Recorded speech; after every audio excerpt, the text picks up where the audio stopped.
Hi guys, இன்றைக்கி முட்டை கறி ஒன்று செய்ய போகிறேன். ஸோ இன்றைக்கு இடியாப்பத்தோட அது என்னது முட்டை கறி தேவை. ஓகே, இப்போ இது நார்மலாக வெங்காயம், கொச்சிக்காய், கருவேப்பிலை எல்லாம் போட்டு இது கொச்சிக்கத்தூள், மஞ்சத்தூள், கொத்தமல்லி எல்லாம் மூணையும் போட்டுட்டு கொஞ்சம் இதில் கொஞ்சம் கலருக்கு பிரியாணி கலர் சேர்த்துக்கி இந்த வெங்காயம் தக்காளிக்காய் எல்லாம் அரைச்சி ஊற்ற வேணும்.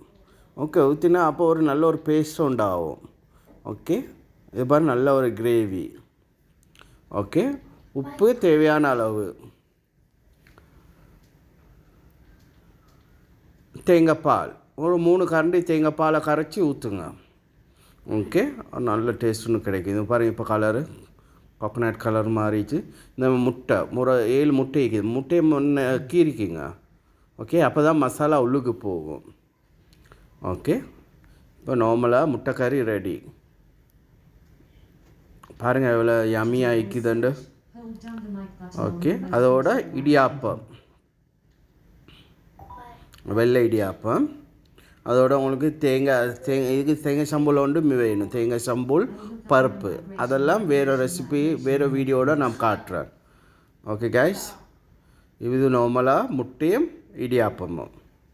நீங்கள் பார்த்துக்கிங்க ரிலா துபாய் குக்கிங் சேனல். உங்களுக்கு இந்த வீடியோ பிடிச்சிருந்தால் லைக் அண்ட் ஷேர் பண்ணுங்கள். தேங்க்யூ, பாய்.